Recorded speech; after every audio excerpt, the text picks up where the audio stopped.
Into the Nexus is a production of amove.tv. Bookmark Amove TV for other great video games and esports podcasts. Into the Nexus is sponsored by listeners like you via patreon.com/ITN.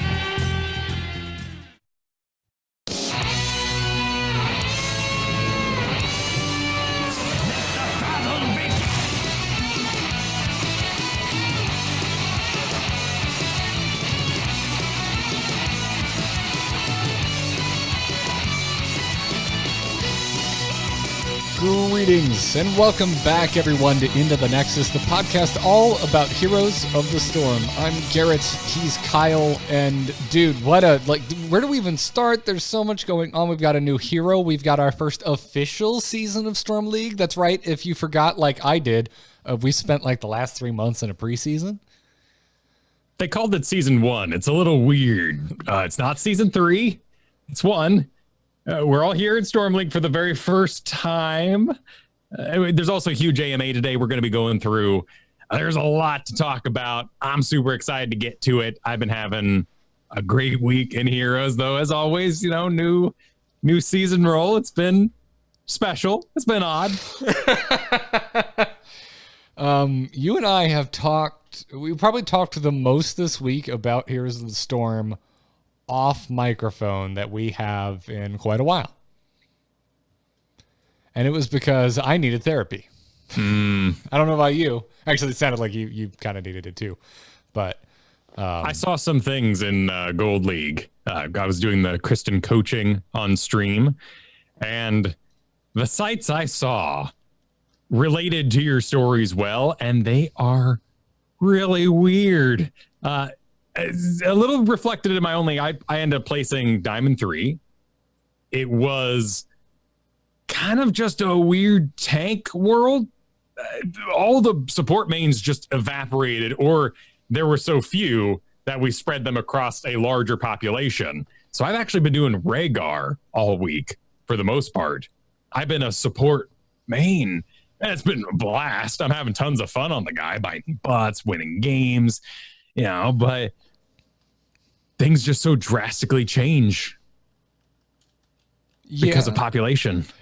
Yeah, absolutely. I mean, again, it's not, I feel like we're saying nothing new here. I mean, you and I have had the same experience kind of season in, season out. The beginning of the season, the end of the season. Every single time it seems like there's a large influx of players who haven't been keeping up in the in-between. Between the start of the season, between the end of the season. It feels as if there's a chunk of the player base that checks out. Maybe not of Heroes entirely, although some of them seem like maybe out of Heroes entirely, but they certainly check out of at least the draft environment for the bulk of the season. This one certainly feels special because this is no, I'm not making a joke. Like we got the 10% movement speed increase. Yeah. And so if you haven't been playing for a while, that's going to throw you for a loop. I don't care how awesome you are at Heroes of the Storm. If you checked out for the majority of the pre-season, and then now you're suddenly back in this game, things are going to be a little different for you. It's going to be a little off. And that certainly was my experience. So I'm curious, did you end like in the green? How's your win rate?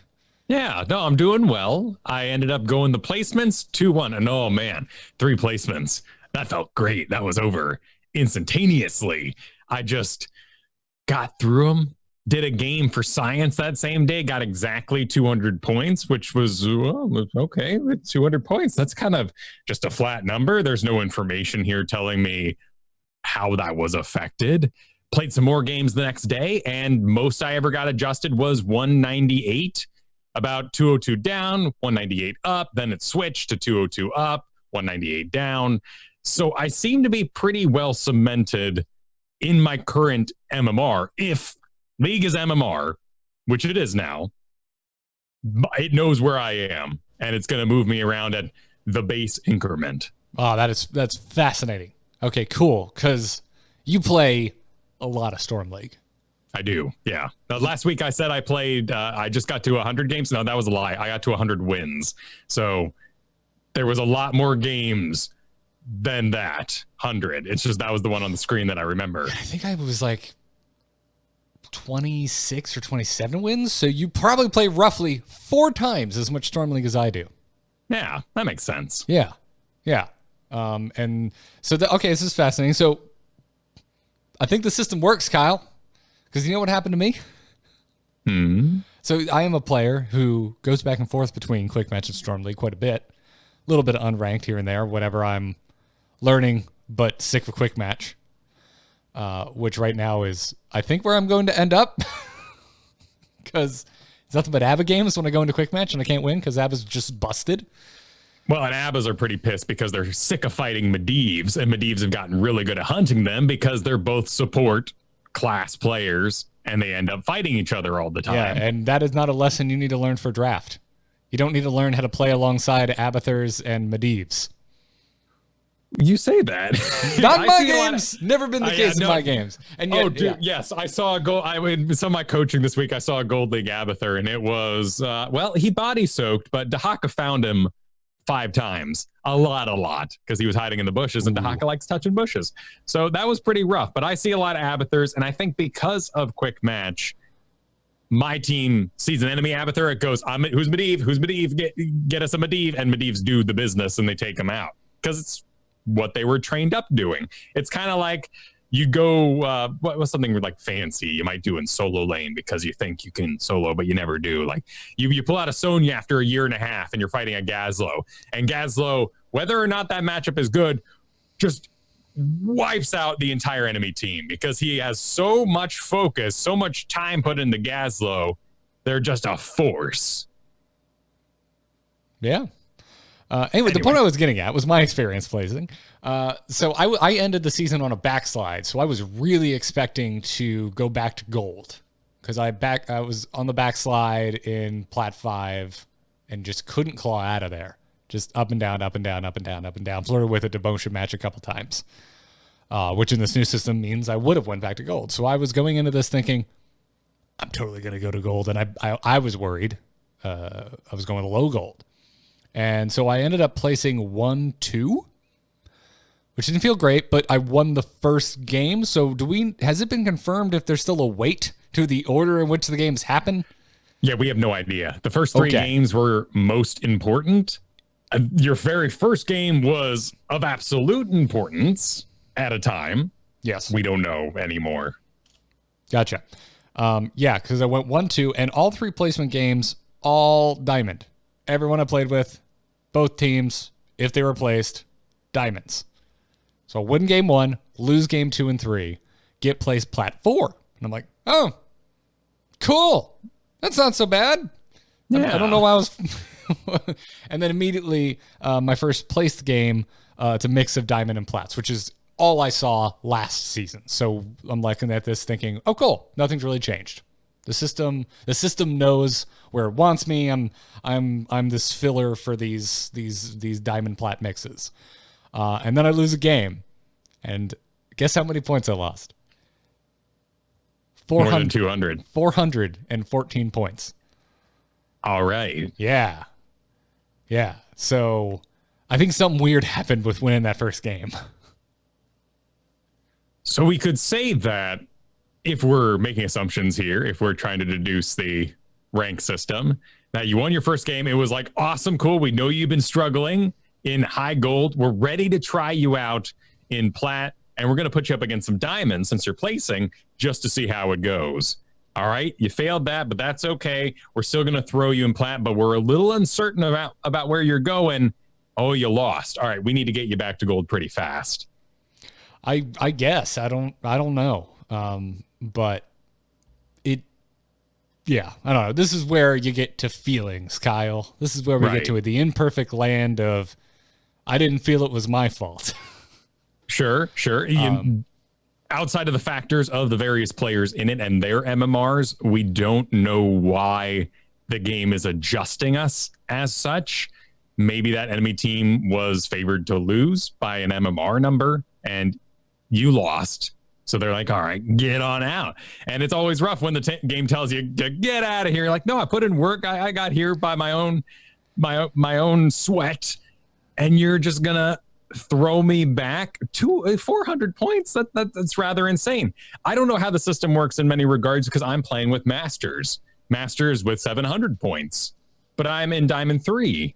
So is Masters underfilled? Well, that shouldn't matter because now rank is MMR. Why isn't my game nothing but Diamond 3s? Because my queues have been very fast. My queues this week have been faster than they've been in a year. They are speedy. And we're not talking about just like placement, like happy times it's filled out. Like these are fast queues. Yeah, and that's the thing is because hearing, I knew what your experience was and you knew what my experience was. So coming into the show today, like overall, my thinking is like nothing has really changed. We spent all this time talking about assigning your MMR to your rank and it is what it is. But at the end of the day, I'm like, does it matter if you're still ending up in Diamond 3 and you're still getting flown in to fill in Master games? The only thing that has changed is the speed at which your games are assembled, which is a good thing. That's a net positive. But there's just something still funky about the rank system. What we can assume with the speed is that they were finally able to say, all right, I need a Diamond 3. And the enemy team's going to have a Diamond 3, even though there's Masters in this game. What it previously had to do was find a Diamond 3 at my MMR. And my MMR may have been different than another Diamond 3 cubby. So now they can just say, this rank is this MMR. Let's make an even match. 2 Masters, 1 Diamond 3, 1 Diamond 3, bam, bam, bam. And they're just able to create faster matches. What I am hearing is Gold has really long queues, which is very strange. We're talking like 10 minutes. It's not insane. But why would the bell curve top be the one getting held back? Unless the bell curve population has such a wide range of MMRs, maybe, in that population, that it's able to create a more accurate game closer to point values, and it tries harder there. Yeah, I don't know. My brain goes to all kinds of different places. The place I'm hung up is they didn't throw our MMR out, so we're still pulling from the MMR from before. Right. So unless something really different is happening in your placement games, I don't know what to expect. Like you played however many games you played, 200, who knows, Stormlight games like in the preseason. That's a lot of games. Like it's no wonder you're still in that pretty much that 200 point sweet spot. I jump back and forth between different modes. And I also tend to play with friends in other leagues. So I'm probably really throwing the system for a loop in that way. But so I don't know. I'm at this point where I'm like, I don't really know what they're doing here. And like, why is Diamond 3 so... Why is that the sweet spot where suddenly you're getting flown into Masters games? And I don't know. Is the answer to that, does it have any play in why Gold queues are taking so long?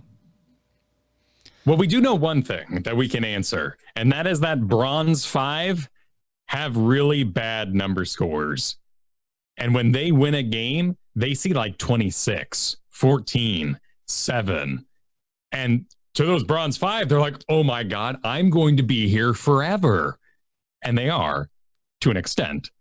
So what's happening, we can say now that rank is MMR. So your rank, as it is in like Dota, is like 3,000 or something, 1,800, whatever it may be. It's a decently sane World of Warcraft like crit size number. Right now, our rank in Heroes of the Storm is made up of 25,000 numbers because there's 1,000 per rank and there's 5 per sort of division and so forth. So when you gain 200, the flat amount, you could say, you are moving up, maybe 5, 18 in one of those other sort of systems. But our number is really big because Blizzard Heroes here has decided that it would be more fun. We would enjoy it more. We'd come back more if our rank moved faster, moved around, and we enjoyed that climb back and forth. What's happening to bronze players is they can be, in other systems, you can be negative MMR. And you may very well have a negative MMR if you are bronze 5. After all, you're on the bottom, and you have to be losing more than you're winning to even be at bronze 5 and stay there. So your MMR is so low that they can't even move you up a 200-point increment. So they're going to keep you at bronze 5 because there should be something even lower than bronze 5. So you are not trapped. Your MMR, your hidden MMR, is moving at the same rate as most other people's when you win. It's just that you're not even entering that 25,000 number. And so they can't move you. And so we get to the discussion of why not just show the MMR. And at BlizzCon, there was a flying bit of text and a bit of conversation where they said they would be showing MMR. This is all a stepping stone, in my opinion. We are going there, if that's what we want. Right now, we have made the rank the MMR. This is you. So I'm at Diamond 3, so we would do 25,000, so minus 3,000 plus 600, so it'd be 23,600 MMR. And we walk around being like, I'm 26,300 or 23,600 MMR. Oh, what are you? Well, I'm up. And we'd fart off like that, and we'd have that conversation. It works for Dota. It does. It works for tons of other games. Most other games have visible MMR, which is leading to people being like, well, why not just do that? Well, why did they impose a 10% movement speed buff? Because they thought it'd be more fun. It's also important to remember that we entered this game with more of a Hearthstone system in a Hearthstone popular time period. And so they made the rank system reflect the Hearthstone system. And then we had loot boxes and Heroes of the Storm. What a fascinating story it's been just to watch it try to evolve with all the themes and issues that the video game scene has had over the last 5 years. Yeah. I mean, at the end of the day, I think they really just tried to make ranked mode feel good, which makes a lot of sense. The ladder anxiety is something that comes up constantly in conversation around any game that has a competitive mode. So whatever you can do to mitigate that, to make the rank process seem fun, to not have as many avenues for a feel bad situation is a noble effort. But yeah, after this update, it certainly seems like I'm with you. It really feels like I don't think we're making it 6 months without eventually maybe just showing that MMR number. We need to decide as a community what we're going to do. The important thing is that demotion and promotion games are gone, and that is huge for this being a more accurate system. Yeah, like I went straight to Plat 5 from Plat 4 immediately. Just backslid the shit back there. Hey, you want an accurate game that's going to match you, right? If you win 2 in a row, then lose 1, you didn't go anywhere in terms of rank, but your MMR was changing, and you continued to push your MMR cubby away from what your rank was now locked at. I can't get out of Plat 5 because of bad promotion matches. I always win the 2 to get there, but I always lose that last one. Your MMR is inflated now beyond Plat 5, and it's going to have a hard time finding you a match again that's in your range. So with that gone, that huge stepping stone out of the way, things can actually progress forward to saying, all right, let's just make this number sane. The big issue is, are you having more fun in the system? And maybe not. Like, seeing if you saw 50 points instead of 400 and I saw, 5 points, would we be having more fun, less fun? Would I feel like I'm going somewhere? Maybe not. I think the real question needs to be answered by the bronze 5s, who would wake up and see not bronze 5, but negative 4,000 and know that they're not going anywhere for a long time. Because right now they're not going anywhere for a long time, but they have no idea when they're going to cross that barrier, when they're finally going to reach the 200 point. It's all a little bit of insanity too, because the lower rank you go, like, it's not only just bad players, it's bad computers, it's bad internet connections. There's people trapped in those environments just because they can't complete a game in their lives. They got interruptions, whatever it may be, but they want to do the ranked mode. I don't blame them. I don't either. I mean, I want to draft. So yeah, I don't know. I mean, the goal should be trusting the system, right? And we're still sitting here scratching our heads week 1 of the new system. So I don't know. It seems funky. It seems super funky. I want to talk about the actual the games themselves, because I had a real rough time in my games, and the one through line it seemed to make itself apparent to me were, it's gonna sound mean, but I have no other way to put this. Clueless tanks that have no idea how to play their role. Yeah. And one of those losses was me tanking, and I had no idea what I was doing, but no one was going to tank. I haven't tanked in months, Kyle. So I just got on Johanna and hoped for the best. It's a very true through line through all of it right now. I am definitely doing my profile searches. I am looking for tanks on my team, at least 2, because one of them knows how to play bruiser after that. And then you can then say this bruiser will now protect me as a backliner. That's where I want to be. That's where I think I'm back on Sonya, Kyle. I think it's happening. That's okay. Yeah. Yep. It's that scene in Fast and the Furious. The cover is being taken off the muscle car. It's interesting. I think I saw it best highlighted in one of those gold coaching games where the Arthas said, I'm more of a hybrid Arthas. And the whole team said, what now? Well, what the heck is a hybrid Arthas? What he meant was, I'm going to hit things a lot with my sword. I don't particularly care about my positioning. I am enjoying the fantasy of being tankier, but I am not tanking. Perhaps it's a less fun role during these times. I'm not entirely sure why there was such a lack of tank skills. Yeah, I don't know. I don't know what it was. I will say I had a God tier Stitches in my very first placement game. That game that we won. Stitches was just doing everything correctly. Landing hooks, zoning correctly, being a good anchor when he needed to be. Just did not have enough nice things to say about that Stitches. And then game 2 was my Johanna game, and then I got a little tilted. Well, there's also Qhira in the game right now, and she's punishing some tanks. She has a very bizarre damage output, and it comes in orders you don't expect. Yeah.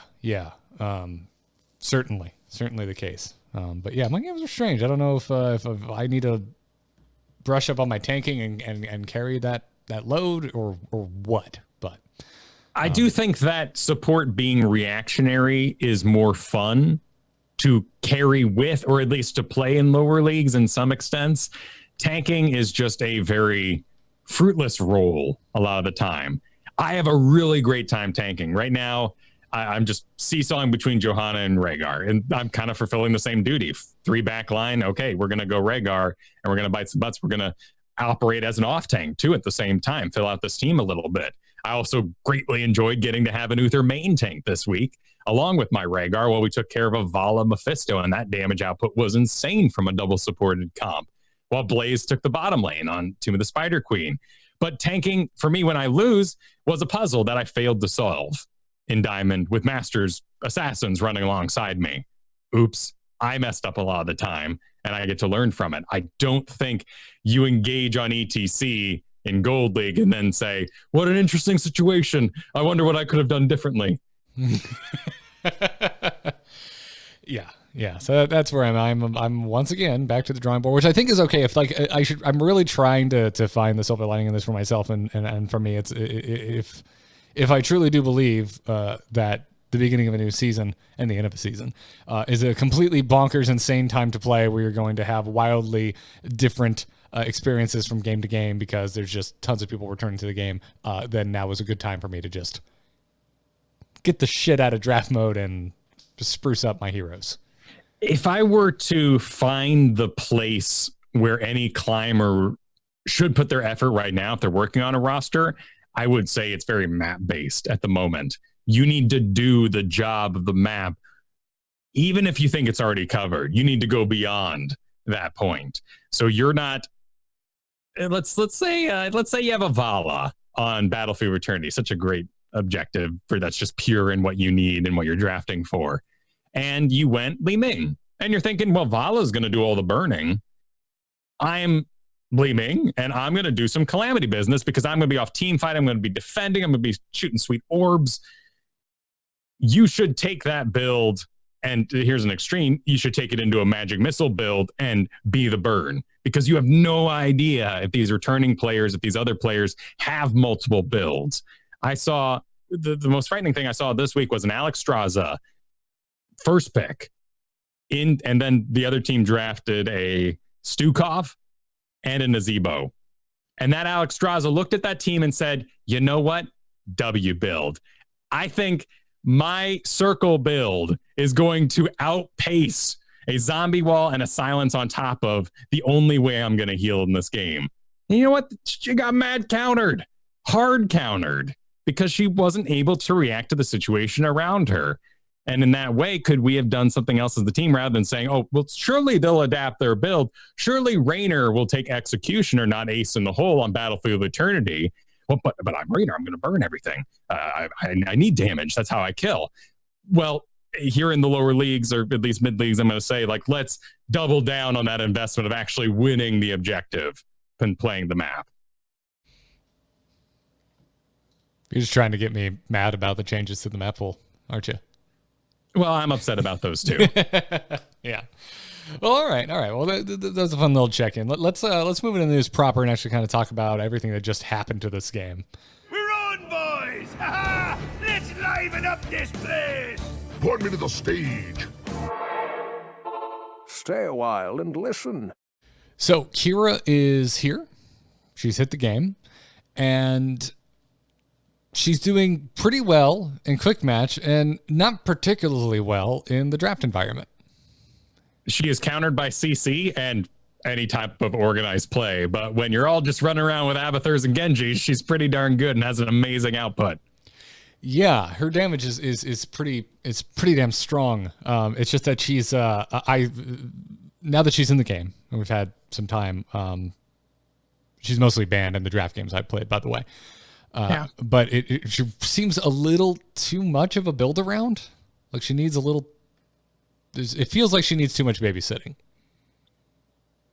That's fair. I mean, most of our melee assassins do desire greater healing than perhaps the solo Uther might provide. Right. So that's the thing is I don't think that Qhira will work on your solo Uther team. She's interesting. I straight up lost a game this week because I didn't know how to tank for her. Her damage output is very different than Malthael and Lunara. It's still that kind of poison idea, but you receive poison very quickly due to the way the Q works when she shoots out that Carnage, I believe it's called, and that'll stack on you quickly. Then it can pop for extra damage rather than just extra duration. So you can really, really lose track of how that's going to affect you over a couple seconds. I've seen a lot of Genjis and everybody who think they get away and then just die to that extra W pop. Yeah. But the thing is, the interesting thing too is when Carnage is on cooldown for 6 seconds until past level 13, her damage output isn't the best. She really has to commit. Like once Carnage is off cooldown, she is this weird like sustain melee assassin. She just has to keep engaged and keep smacking you with the sword, which makes her really, really scary. It's a huge risk to stay engaged and get those good numbers, which your numbers will be bananas. The damage over time that Qhira puts out is frankly just impressive. But it comes with a very strong side order of risk. Until you get to level 13 and you pick up Chainsaw, and as long as you're getting those stacks, that Carnage cooldown is negligible at best. A very fun build, the one I've been doing, but apparently completely wrong. However, I'm just having a good time with her. I do not want mana issues by over-investing into my revolving sweep, which is expensive, 16 seconds, 70 mana. I just want to keep shooting Carnages over and over again. And I'm doing well. I've won every quick match game I played with her. It's been a lot of fun. I think skills from other heroes have helped out in that way. Lots of maybe tanking with more controlled positioning has helped out. She has a great pitfall in that her Blood Rage does no healing unless it hits a hero. So really bad Merc camp. You burn down your own health. Really bad in lane unless someone like Imperious is like, hey, you want to go toe-to-toe? And you're like, yes, please, thank you. I'll heal off you. Poor Imperious. There's still people out there that are like, guys, just give me Imperious. I'm going to win that solo lane. I'm like, oh, man, I'm so sorry. You got updated. Yep. I had a good time against a Chen who just wanted to sit and fight. And I was like, okay, I'll heal off you. I'm not going to kill you, but you're not going to kill me. It was just this parody. 8-second cooldown, unless they're actually healing more frequent than your 8 seconds. Like Sonya's doing all right here against Qhira. But if they can't keep up with your pace and Imperious can't, you're going to win that pretty hard. Yeah, absolutely. So that's been kind of my feelings on her. I really like her. I've been playing her quite a bit in quick match, to not the greatest degree of success, but I'm just having a blast. But it's getting caught out a lot, which means I've been crutching myself by keeping my my D on cooldown, which just means my damage numbers are low because I'm not engaging and getting in the fight as often. Yeah, and those auto attacks do add up a lot, and they're hard to sort of commit for. It takes a lot of strategic planning, which I enjoy about her. But I think it's safe to say that with the numbers we have and the conversations being had, that people are like, well, I don't think she really needs a nerf. I'm having a lot of fun. That, to me, after 5 years, let's go ahead and say that she's probably going to get a nerf. I think with the player base learning more as more people fall off, Qhira's become mains, she's going to be due for some sort of power pie adjustment, and I would expect that to come at her Blood Rage, her W. Her current full W build is out DPSing most healing in the AoE capacity. Lucio used to be our big counter to Lunara and all these dot characters. He doesn't stand a chance. He himself doesn't stand a chance alone because you're going to attach to him and wail on his face over and over again because it's so short range. But he can't keep his team going while you're applying this amount of dot. Yeah, that's a very good point. If they're at full stacks, the DPS on that dot is ridiculous.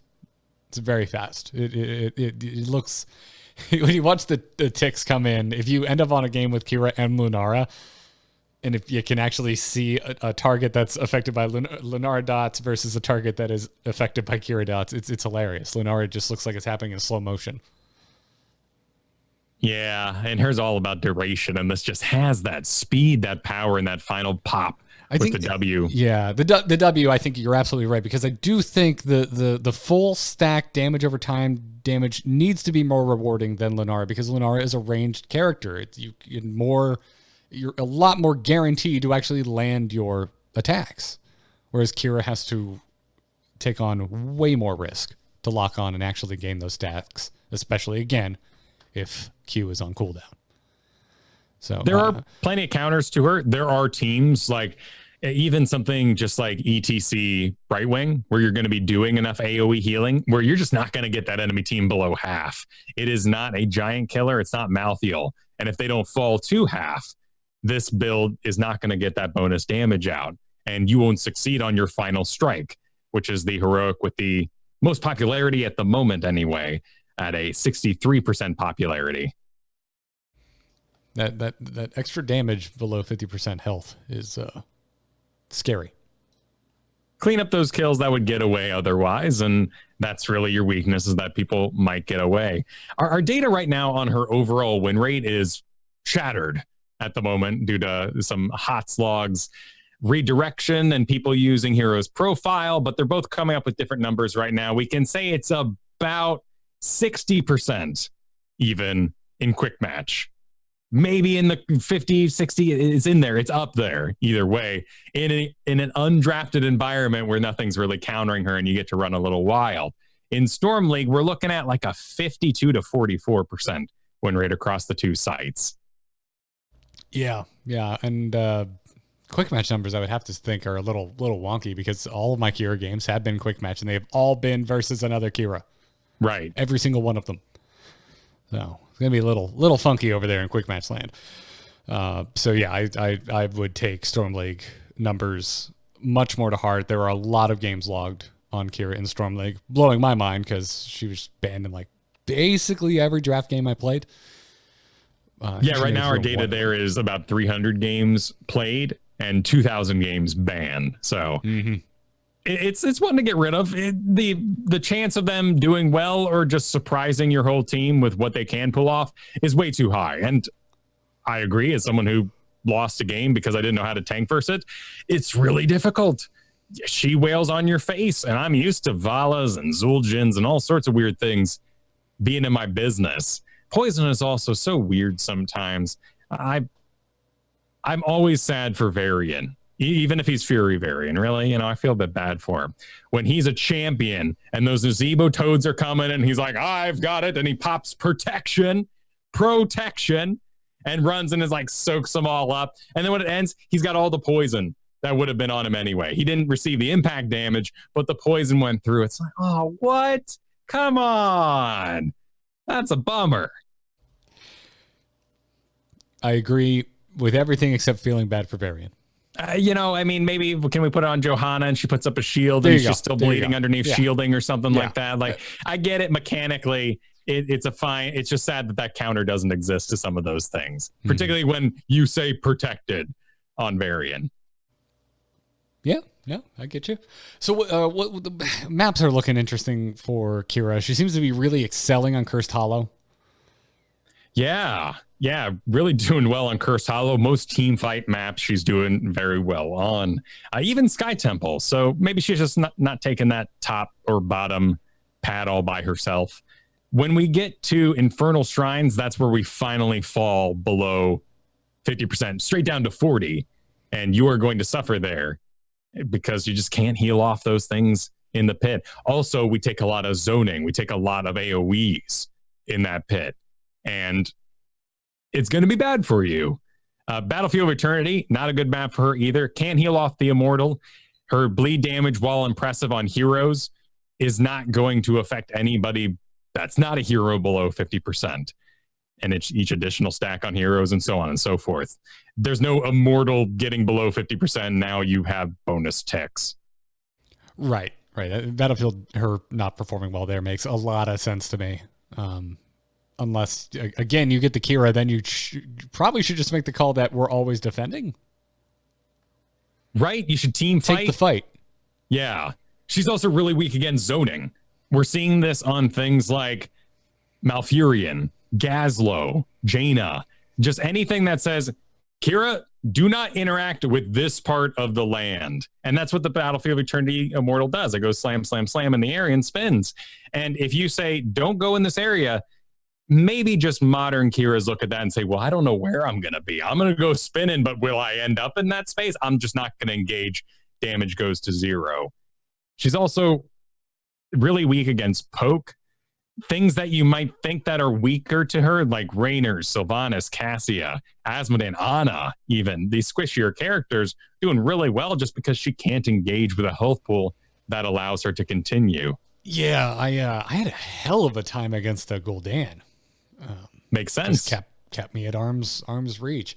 Although against all of those, Qhira has been feeling really good for me as cleanup against those heroes. But the part where you feel helpless is starting the fight in the first place, beginning the damage. If someone else can get the damage in, then it feels safe to get in there and finish it. But yeah, if you end up in lane against any of these heroes, it feels really rough.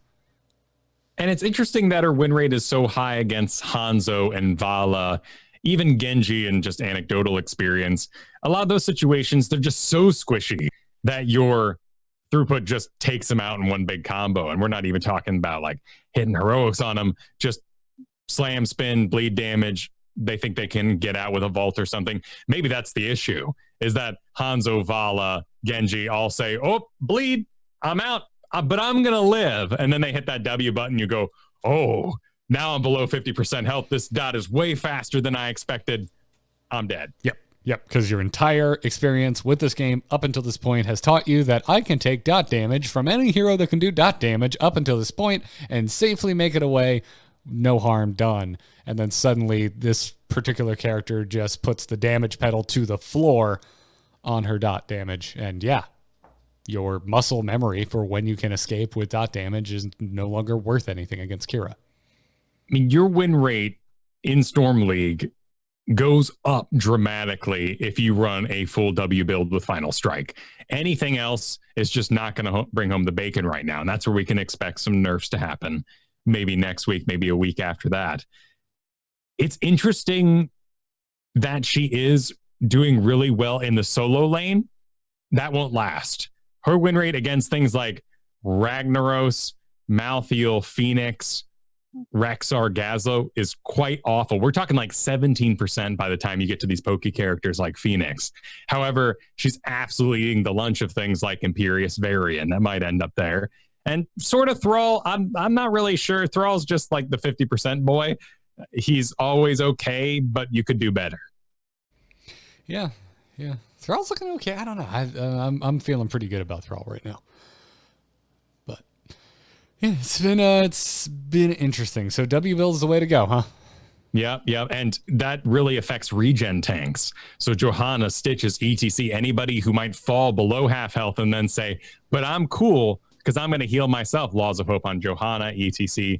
Playing his guitar, Stitches, mainly doing that build where he's getting the big regen. But you're going to go to half health, and that's where the damage starts flowing, and then your healer can't keep you up anymore. Even some of our main healers like Brightwing Lily that are so popular are really suffering in this world, whereas like Arthas, Muradin, Stukov, people who have stronger CCs, maybe more self-sustain on the top end of health, because you're never being like, Arthas, I'm going to pop ghouls, but I'll wait till I'm below half health until I use them. No, you're just sitting there being like, for the love of everything that is holy, I'm slamming this R button. I'm going to keep going. I want that health topped.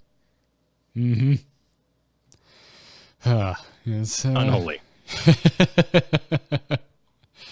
Yeah. I would chalk Qhira up to a success. It's just that she definitely has her counters and she definitely has her places where she excels. And her counters are in drafted environments more often. So that win rate will be kind of weird to see. I think they can safely target this W build down a little bit. Yep. Should keep her in check. Obviously, the other big thing with this patch was that the first real season of Storm League is here. We've talked about it many, many times leading up to this. But now is probably a good time to talk about rank distribution. There's an AMA. We're going to talk about a lot more of the AMA later. But rank distribution was brought up in today's AMA, and DeGauer answered that question, basically told us exactly what the rank distribution currently is, and it is as follows. Bronze is 14% of the population, silver 25%, gold 28%, platinum 22%, diamond 10%, and masters and above 1% and change. This is a bit different than what we saw a year ago. Basically, bronze is a lot bigger. Previously, we were told bronze is 7% of the population, now at 14, so doubled. But now it's housing everybody who, may have lost their MMRs due to sweet defense matches at the demotion wall. That makes sense. DeGauer also mentioned that these figures will, in DeGauer's words, likely change as the season continues. There's also a higher number of plat players. So gold has sort of been kind of split 28-22 rather than the 35-15 of the past. So if you did get promoted up, grats. That's awesome. And you do have a good MMR. But now that bell curve has sort of shifted to the right. Well, it's right. Really, the majority of the population is smack dab in the middle of gold. Yeah. League of Legends went through and added something below bronze. Might be time to do that. Wood? I don't. What would the material be, Kyle? I don't remember what the element is that they used. Wood's a little rough. Wood, nice wood floor. Okay, would carpet be below that? Because we can agree on that much. Carpet would definitely be below wood, Kyle. Yeah. No one walks into a house and says, oh no, look at all this wood. I can't wait to cover this up with carpet.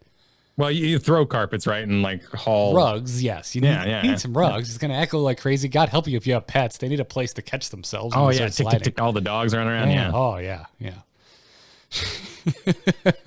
Iron. They called it iron, apparently. Iron. That's pretty good. Iron. All right. Okay. I mean, that feels kind of rad. Yeah. Honestly. Copper would make sense. Yeah. Sure.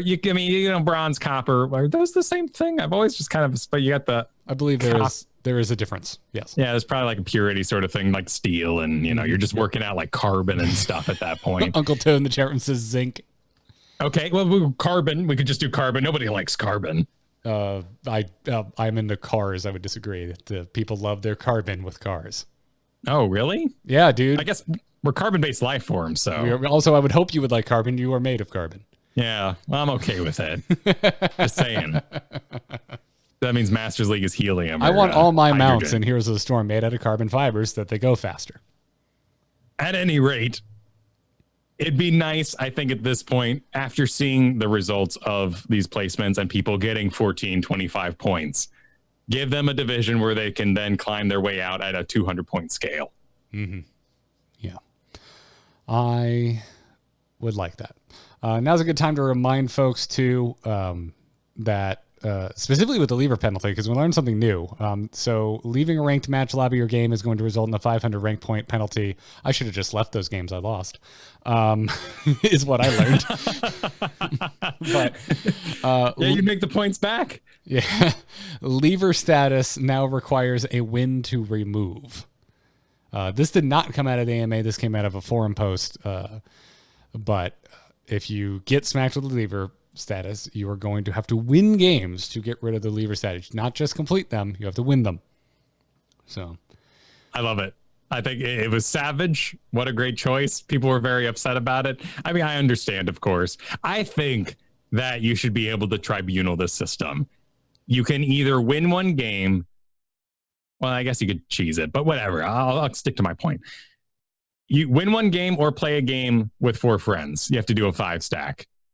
And if you're so low in the world that 4 of your friends agree to throw a game so you can get out of there, well, then you all agreed to it and the enemy team gets a free win. Why not? But ideally, you teamed up, you had a good time. I don't mind that. Win or lose. Yeah. Yeah. We don't need to talk about any other reminders we talked about at the top of the show. Promotion and demotion games are gone. Place of matches are down to 3. Let's talk about the map pool, because last week we were talking about Dragonshire leaving and Sky Temple leaving. But I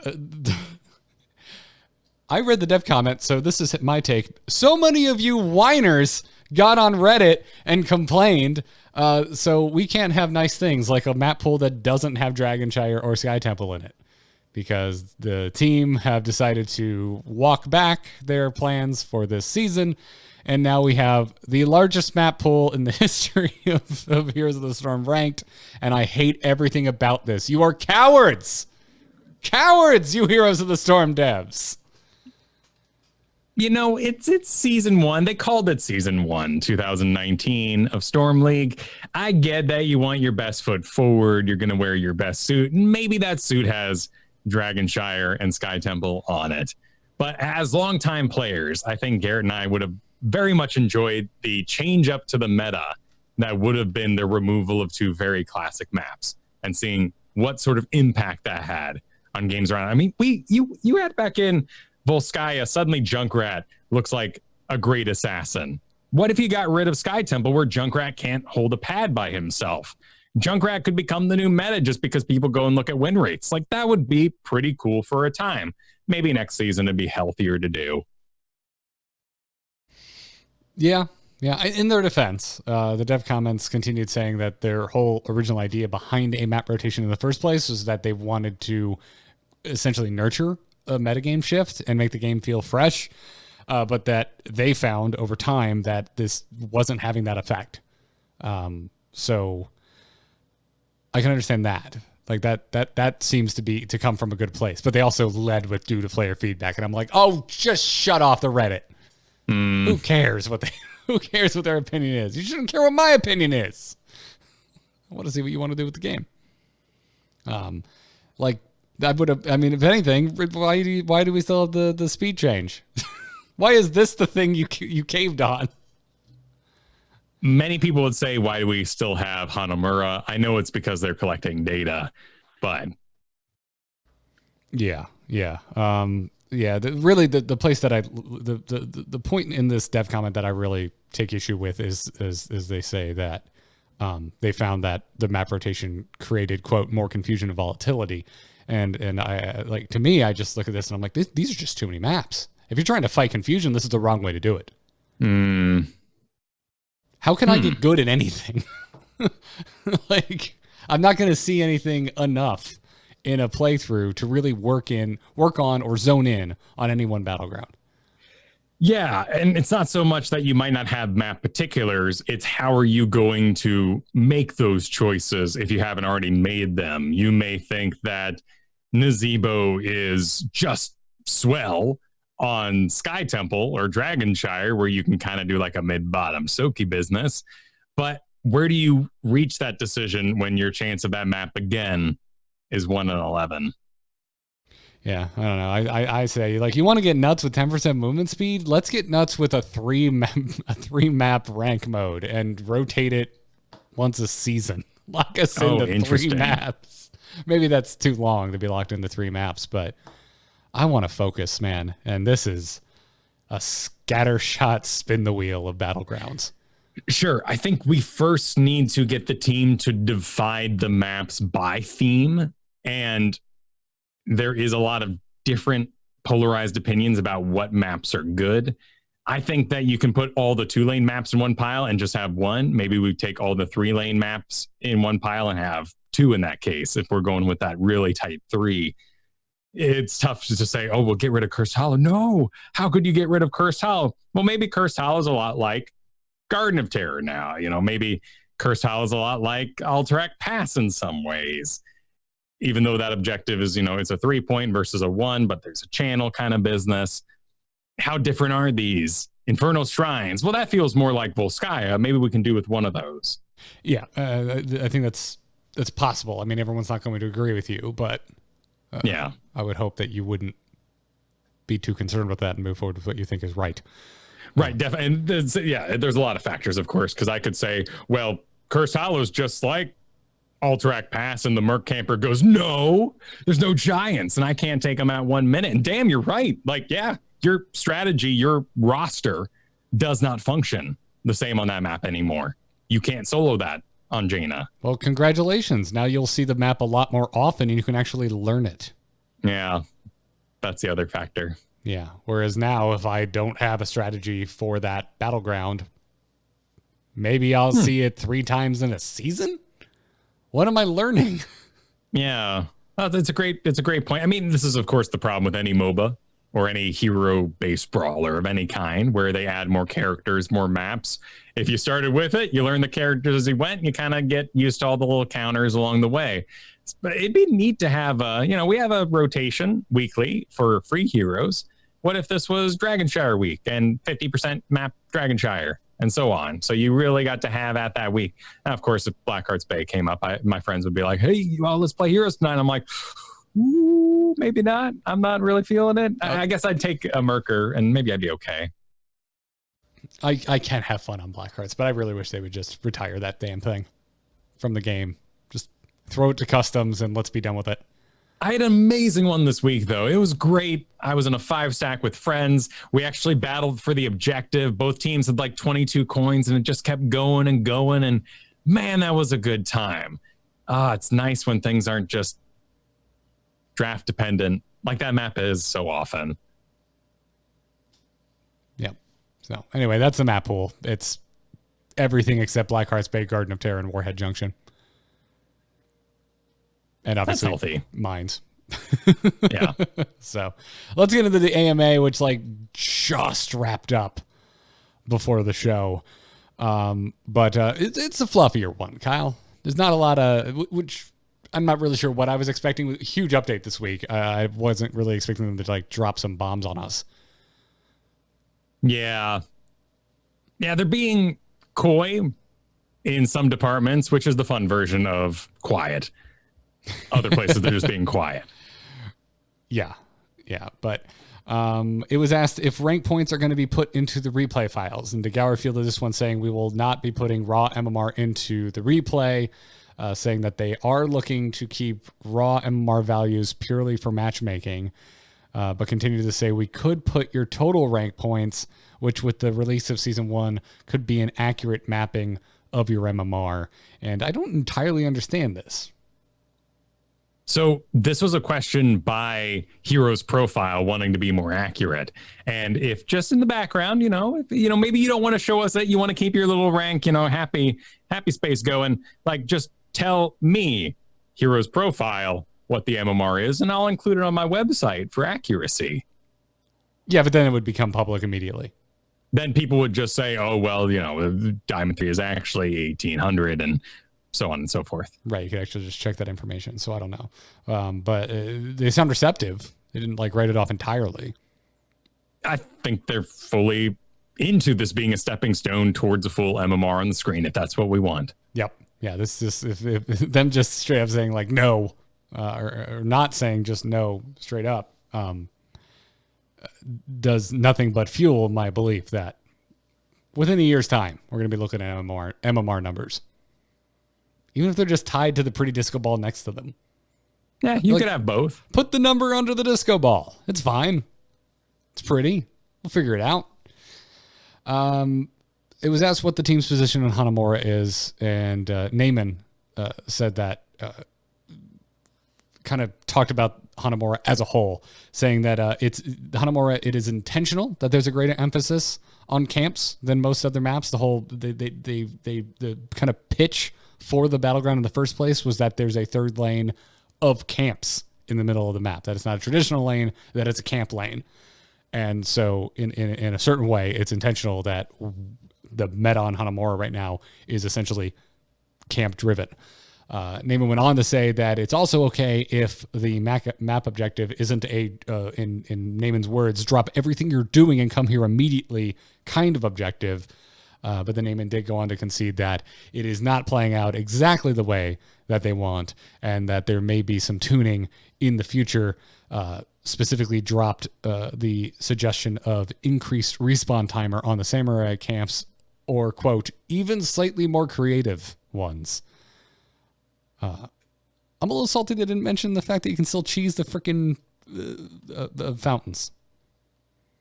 Oh, yeah. Because that to me just is so inexcusable. That's the most inexcusable issue on Hanamura.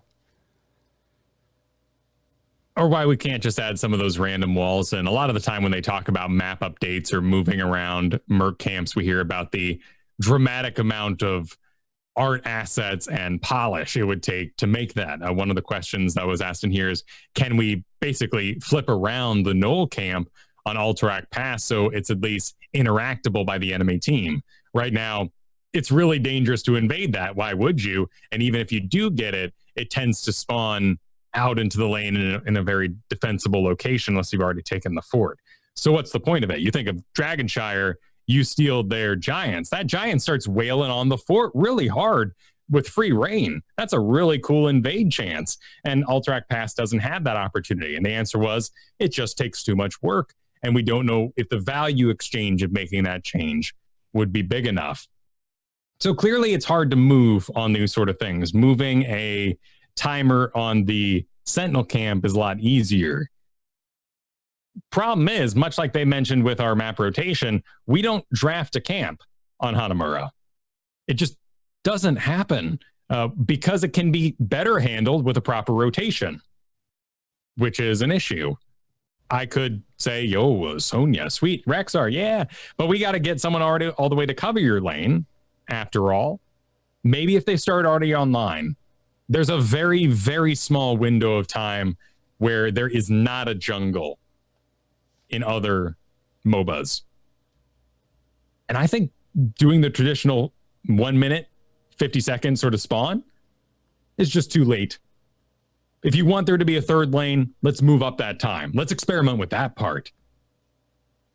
Okay. Moving on, it was asked for if we, like community, we could get a roadmap for the next year of Heroes of the Storm, and KO Milker got in and fielded this one, and a long response that I would highly recommend you go and read yourself. But for the sake of brevity, the answer was essentially no. But what I do want to mention from Milker's statement is that KO said, we're really enjoying the groove we've been getting into with frequent meaningful balance changes, oft requested feature additions and improvements, hero reworks, quarterly seasonal themed events, and evolving Storm League seasons. And then also talked about sprinkling in new heroes. And that's essentially that groove that KO Milker just described is what's in store for us for Heroes of the Storm, in his words, for the foreseeable future. And that's a good thing as far as I'm concerned. I think overall 2019 has been really good. I know today's been a critical episode. You know, we've been nitpicking a little bit, like how much do we trust this new system and whatnot, and talking about places where things could be improved. But overall, Kyle, if you had talked to me on January 1st, 2019 and told me that there was going to be this many updates to Heroes of the Storm, I wouldn't have believed you. I'd be like, no, dude, did you just see what happened after BlizzCon? It's over. It's the end of times. The end is nigh, man. I'm wearing boxers and I got a wood sign with a message on it. That's all I've got for Heroes of the Storm. This cadence is great. And he's rather passionate about this. It's a great response, basically saying that any sort of promises to you on time would make us feel like, in his words, crap.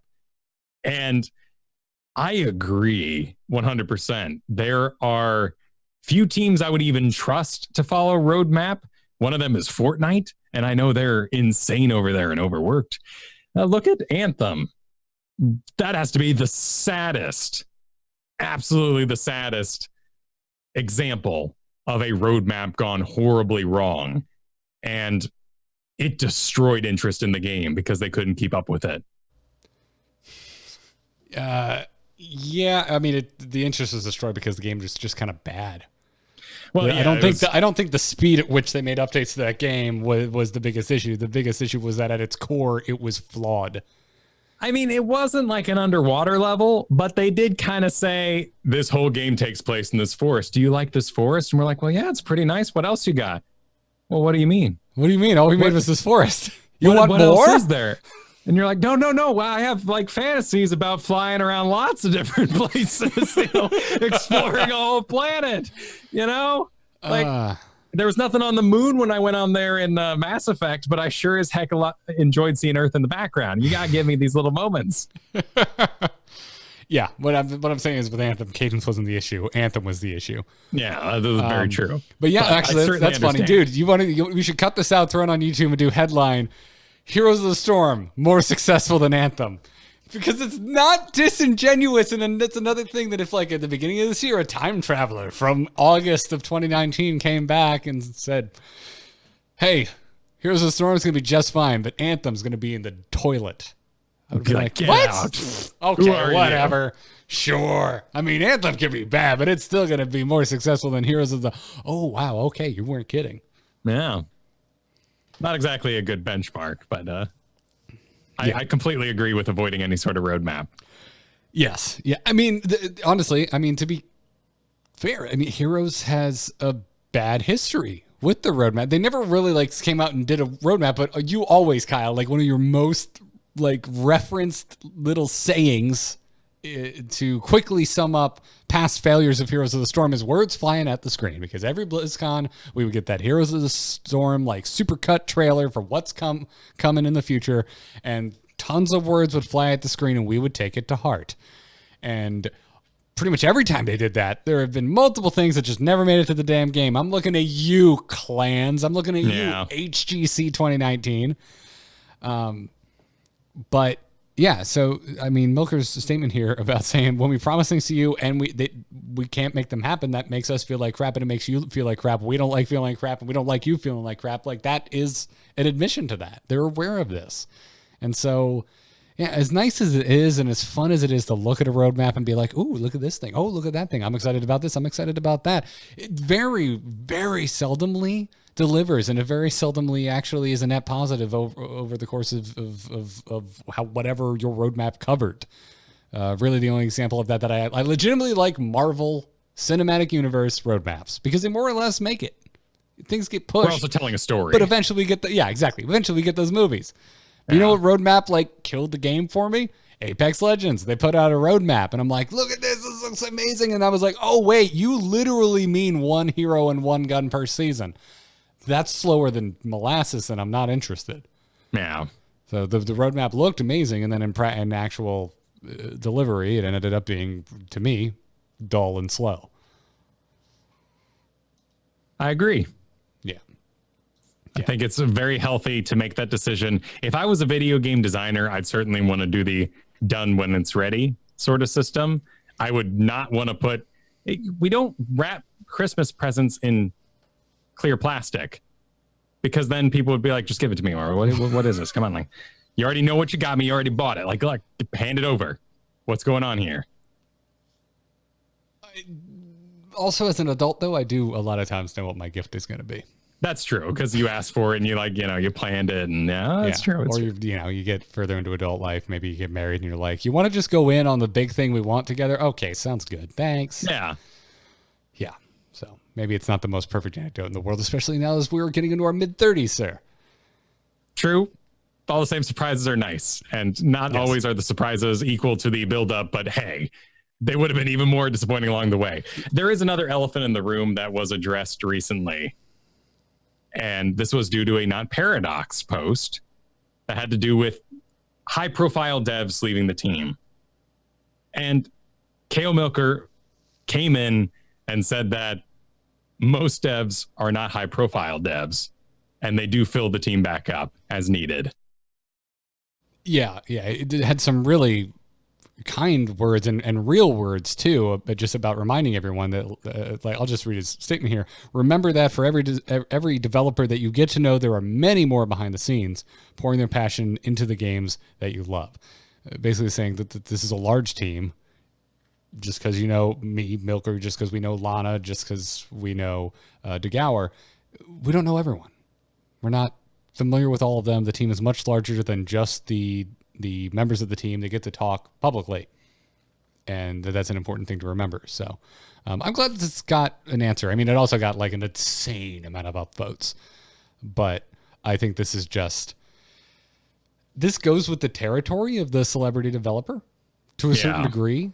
I mean, like when we were growing up, Kyle, there really wasn't. There was like Miyamoto and I don't know, Cliff Bleszinski maybe. Like I'm really struggling to think of like too many developers I actually knew the name of growing up. But with Heroes and with Blizzard, really since I would argue World of Warcraft, we've had this more kind of granular celebrity developers. And this is, I'm not saying it started with Blizzard. I'm sure it started somewhere else that I'm not aware of, but that's what I was aware of. And this is just, I think, this is a truth with all of that, is that just because you know the name of the person that's talking and delivering the messages doesn't mean that there's not 100 other people that we don't know the name of, that, 20 of them weren't here last week, but they're here now. And 20 of them left 3 weeks ago, but they're on a different team. Just something to keep in mind. The old Edison issue where we're all like, light bulbs, oh damn, what a genius. And then you realize he had basically a factory trying every option for him and was just doing think tanks nonstop for every invention that he personally came up with. It's a bit of a lottery. It's a gamble. It's a great feature. How amazing is it that you can program art, whatever, and you're a good public speaker? Thing is, a lot of these introverted activities lead to introverted people. So we just don't know a lot of them. But it is healthy just to have it out there in the air that when these high profile people take off, the team continues to expand, to grow as needed, and replace those roles. Yeah. Some kind of short, rapid fire takeaways from the AMA as far as the movement speed balance is concerned. Eyes are currently on Li Ming and Kel'Thuzad. There is also a little mention of Ana and Chromie, but more data is needed. So this is kind of a big one, I think, because it's kind of an admission that they've kind of, to me, I read this and I go, oh, you just wanted to put it out there so we can get data from the live game and we can move on from there. Right. I can live with it. Performance-based matchmaking has been shelved. Maybe some additional stats on the in-game score screen in the future. That is, to me, irrelevant unless it's affecting my points, which it clearly isn't. Right. There is a opportunity for learning. How cool would it be, for instance, on Rainer? We talked about him earlier. Let's say ace in the hole, 15% more damage to stunned and slowed targets. What if it said at the end of the game, hey, 80% of the time you were attacking a slowed or stunned target. Ace in the hole would have been a good pick in this map. That'd be cool. That would be nice, yeah. And maybe... Oh, could you also bring up little icons of the heroes that took the talents that caused the slow or... Yeah, you're getting in your head, like, I'm Rainer. I was like with Blind Date Ajana. used to be. I should have went... Yeah, exactly. Like, pops in, it's like, bloop, and he's got a little finger up, and he's waggling his little Uther. Yeah. Yeah, this is a bummer for me. I was really excited about performance-based matchmaking, but I understand the insane order of challenges to making it work. But yeah, it's a bummer. I was really hoping it would make a triumphant return. Not a bummer for me. Lost Forgiveness, still in development, no date yet. Brr.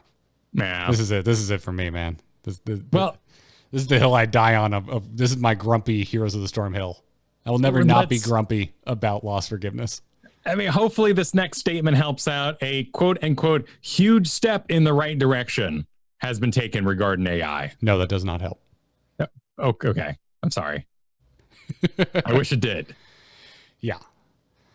But lots more. Go check out the AMA in full. We have a link in the show notes, or just head on over to the Heroes of the Storm subreddit. Before we take an email or two and wrap this show up, we want to thank those of you supporting us over patreon.com/ITN. If you like this show, if you want to support Kyle and myself, if you want us to start doing bonus podcasts where we talk about things that aren't Heroes of the Storm, the Patreon is the best way to fund those types of endeavors. And you also let us pay our guests, and we can't thank you enough for that. So, Ryan C., 2 Mecke Bro, and Kevin NGO. Thank you very, very much. 3 of our more recent patrons. Thank you for supporting the show. And if you like Into the Nexus and would like to support us and get some perks like getting in the Discord, joining those patron bonanzas, we're doing one tonight. Going to get in there and play some unranked with our supporters. Head on over to patreon.com. Your support is insane for the creation of this show. It is awesome. It's so great having so many of you. We go through a ton of information creating these episodes. We have actual meetings, Kyle, before we get into the show. We go through the sections, the segments of this show and think, well, how are we approaching this? You know, I do a gut check sometimes. I'll go, Kyle, I'm worried I'm going to be too salty. Be on the ear for that. Maybe don't goad me into salt. Pull me back from the ledge. Or sometimes I think my salt's going to be hilarious. Really poke me with it this time. You know? There is a plan. And as you may have noticed over the last year or two, as patron support has increased, we've changed the flow and moved around a lot of these sections to make sure that it's compartmentalized in the section that it makes the most sense. And this show can be the most useful Heroes of the Storm show that you listen to. And thank you for the support. I always enjoyed hearing about behind the scenes on Jon Stewart era Daily Show. It's like one of my favorite shows of all time. One of my favorite hosts ever. And just hearing stories about how they would all show up to the studio first thing in the morning and just all day they would just go over stories, go over information. What's funny? What do we actually need to mention? What's, you know, and it just fascinated me. And we basically get to do that, us two, for this. We're less of a comedy band, obviously. But there's a lot of stuff to dig through, stats, news, and otherwise. And you all let us do it. So thank you. Appreciate it. Now let's take an email or two, even though the show's getting a little long, but we got time. Darkness stopped calling. Does anyone else hear that buzzing? Hold on. Darkness just texted me. You can send your emails to itncast@gmail.com. If you're a patron, make sure you attach your Discord information to your Patreon account, because then you will just automatically get added to the Into the Nexus Discord, and you can drop questions right there. You can skip the inbox entirely. Skithx. I'm going to say Skithx because it's more fun. Sweet Ollie Skithx. Sweet Ollie Cue the Goldfinger. Skithix writes, how would you feel about Blizzard implementing an option into the game that would allow the user to eliminate one or two of the randomized daily quests from appearing? As someone who has recently lost interest in ranked modes, yet still wants to play the game with friends in a more relaxed and fun environment, I only want to select heroes that I enjoy or decide I want to use on a whim. I'm not a big fan of playing support or any of the Overwatch heroes, so when my daily quests ask me to play as those heroes, it feels like I'm going out of my way to complete them. What do you think would be the best way to allow casual players the freedom to play without restrictions of their hero choices and still earn daily rewards? Thanks for the podcast. Keep up the great work. I had to honestly go into the game because I thought we could already do this. I thought we had a Hearthstone system where there's a little X in the corner and once a day you can get rid of a daily quest, and there isn't. Do we not? You're asking a ranked player, so my quests just end and they're done. And yeah, I just haven't looked at quests in forever. But yeah, Skithix is absolutely correct. You cannot get rid of daily quests. Now, what Skithix is suggesting here is something a little more systems deep than what Hearthstone has. Hearthstone has it right now where you can have a max of 3 quests, and once a day, there's a little X in the top right corner on your quests. Whether you have 1, whether you have 3, there's a little X in the corner. You can hit it, and it will essentially re-rolls the quest. You can't choose what quest you get, but you won't get that quest that you just X'd out of. You're guaranteed to not get that quest again.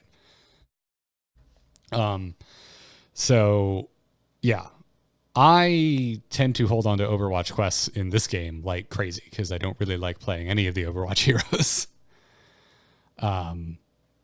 So I would love this. I don't know if we necessarily need to like have a ban list for quests. That seems just like an unnecessary systems deep level.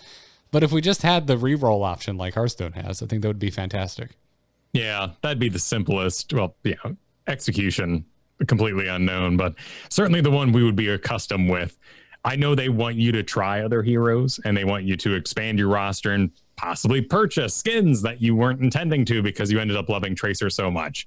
So I understand why they wouldn't want to like know your account and like craft it for you. Hey, we noticed you only play Abathur, so you know what? Here's nothing but Abathur quests because we love you and we want you to keep playing. Yeah. Yeah, so no, I don't think you're nuts at all, Skithix. I think this is a good suggestion, something that would be a nice little extra bit of polish into the game. So I would like to see it. I at the 11th hour completed my healing quest for the mech event. Mine took me a really long time too, down to the wire. Mm-hmm. I just haven't been supporting. I haven't been tanking either. I've been just bruising my butt off. Yeah. So yeah. Wasn't my jam. Didn't want to heal. Did not want to heal. I got cute though. I was soloing bosses on Karazim in AI. Nice. Because it wasn't working out. Wasn't working out just trying to win games consistently on support against real people. So Chad writes in and says, the past few podcasts have really got me thinking about the 10% movement speed update. I have an idea to balance this. Globally, make every skill shot deal 10% more damage. Don't change any travel speed, mana cost, radius, width, or anything else. This would reward players who can land skill shots while also keeping everything familiar. It's easier to dodge skill shots now. Why not make them harder? Why not make them hit harder if they connect? I think this change plus the recent movement speed update could create some buzz about the game. I also say this for the devs' sake. It wouldn't be too difficult to control every skill shot in the game and add 10% damage rather than look at the travel speed, radius, width, and wind up time on each skill shot one by one. Okay, maybe 5% more damage or 8%. What do you guys think? No, I don't like this idea at all. What do you think, Kyle? So we don't just answer no and move on. Yeah, I see the thought process, of course. I think that we're in a having been through burst metas where you don't get to play the video game. It's a lot rarer. It also, too, since we got the levels more in line and the map and the buildings are what kind of lead to openings on the core rather than 5-level leads that you get steamrolled by. I'd be cautious to up damage, but I do think that there is other options. Like, what about Hungering Arrow Quest on Vala? Could we take that down a couple notches and say maybe you don't have to hit as many since they are harder to hit in the first place? I mean, that's where I have a lot of trust in the developers now, especially after today, post AMA, where they're talking about the heroes that they are looking at, but they then straight up saying they need more data. This is where I trust them. This is where I think the data is going to save us or keep things the same. I just hope that they communicate that to us. I don't know. I would like more. I would really like a post-mortem on this 10% change. Yeah. Like give me whether it's a pretty infographic or a giant text dump. I don't want to wait. I guess what I'm trying to avoid, Kyle, is I don't want to find out the percentage that Hungering Arrow landing dropped off after 10% because of an upvoted post on the Reddit. I would just like to see this information put out there. I agree. I think, too, they have to address things like Artanis Purifier Beam, because I still see it taking a lot, and I could really use mentally a dev coming in and being like, it's doing okay. Because I'm like, really? That thing is disappointment incarnate right now. I'd rather you did Rain of Destruction on Gul'dan. Watching that laser go is just the saddest thing on earth. I died to Rain of Destruction earlier today. Yeah, it's okay. I had a full stack of Qhira dots on me, but I would have survived if not for the Rain of Destruction. Yeah, sometimes you have too much CC. I don't know when that happens. Certainly not in my games, and I would never make that decision because I like winning. But there's a place for Rain of Destruction, perhaps, in an alternate universe. Maybe. Maybe. But yeah, I really think we need to look at more specific case scenarios. I don't think a blanket change is correct here. So I've really calmed down on the whole thing overall, but I do think there are some outliers that need to be adjusted. No, it feels good. And I think damages are in a really solid place. I understand what Chad's saying here, though. The idea of more bursts in the game makes it feel more competitive, and the attention that would grab to our already fast-paced game. But I've already been there, and I really don't want to go back. I'm finally playing Greymane again in quick match, but I really like Greymane again. And please, actually, while I'm on this topic, that's a dude who needs some talent updates. Oh my goodness. But yeah, let him live. Yeah, I'm okay. Yeah. I'm interested to see the first change as a result of. I'm anxious to see the first buff as a result of the movement speed change. Yeah, I'm really anxious to see that. I totally get why they're focusing on Li Ming. I know they mentioned Li Ming by name in the AMA. I mean, you remember what I said last night that made you laugh about Li Ming? I don't. What was it?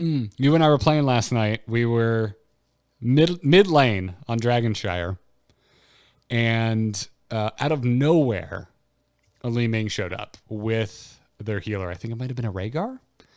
And we were both startled, and we moved back. And then I go, boy, it's a good thing that person picked Li Ming instead of a character that could actually gank. Yeah. Yeah, no, that's very true. I do see a lot of salt thrown Li Ming's way for her kit these days. You know, some bruiser, somebody with CC will be like, I got him. Hit my target, Li Ming. And they're like, okay, I'm going to try. And they throw everything they got is just skill shot based. And, you know, you can't always hit. And exactly like that gank, if it would have been a Vala, a Rainer, somebody who would have actually right-clicked you rather than somebody who we could say, oh, minion wave, get behind it. It would have been a very different moment. Yeah, absolutely. She just, I'm bummed on Li Ming. I really like that hero. I took her to 10. This is back when Master Skins were in the game, man. I took her to 10 so quickly. I just slammed so many Li Ming games because she's fun. She's such a fun kit. But you have to work so much harder for so much less return versus other damage dealing heroes. And you're just going to hit tanks too. And the way tanks work right now, it's just not really going to bring home the bacon. I do think that we're going to enter a world where Calamity will be baseline. I don't think there's a way they can avoid that anymore. They've been slower, which is fascinating. Compared to things like ETC, all these other weird bacons we've seen where they're just like, yeah, okay, come on. Like, this is how people play. Just make it happen. Calamity's too fun. I'm telling you right now, just let me wave clear with Calamity again. Put it back in. Oh, that'd be nice. Just let her do it again. Yeah. Let her do it again. You know how gankable Li Ming is now? Yeah. Let her clear that wave with Calamity. What a thing it was to be like, I'm going to hit this thing, like this exact thing with my body. It's dangerous to do. It's okay. We can do it again. I agree. So, anyways, keep the emails coming, everybody. itncast@gmail.com. Again, patrons, feel free to drop us questions directly in the Patreon or over in the Patreon Discord. That's going to wrap it up for this episode. If you want to support the show, patreon.com/ITN is the place to do so. Huge thanks, by the way, to our Patreon producers. Thank you, Declan H., Cheesy Bob, Chris K., and Robert M. If you'd like to get yourself an Into the Nexus t-shirt, you can do so over at shirts. We do a show. .amove.tv. Go check it out. We're typically live Thursdays around 3 p.m. Eastern time. We're still adjusting to our new time, and our meetings have been going over. So we've been starting about quarter after the last couple of weeks, but we're still aiming for that. The AMA was still going. So that too. Yeah, today was particularly rough. But 3 p.m. Eastern time is when we are planning to start Into the Nexus on Thursdays from now on. So join us at twitch.tv/AMoveTV here. Join the chat room. It's great, folks. Kyle, before we go, where can everybody find you? You can find me over at kylefergusson.com. There you can find the celebratory and still going because it doesn't end there. 10th episodes of DM Gives Inspiration, the Dungeon Master podcast that'll hopefully and has been teaching many of you to play as a Dungeon Master the best role for Dungeons and Dragons. And Kyle Explains, my weekly show. These are short form shows, by the way, 15 to 20 minutes about dinosaurs, Mixer, asteroids, whatever. Yeah. Folks, I'm Garrett Art on Twitter. Everything, this podcast included, can be found over at amove.tv. Go check out The Angry Chicken. We finally are done with card reveals. We had another marathon session episode this week with guest Raven. Came by and chatted cards with us. Tune in Tuesday for a new one of those. We're going to be talking about the new meta in light of the release of Saviors of Uldum. It has gone some directions I did not see coming. Everything over at amove.tv. Check it out. That's going to wrap it up for this episode of Into the Nexus. Until next time, good luck and have fun. Take care.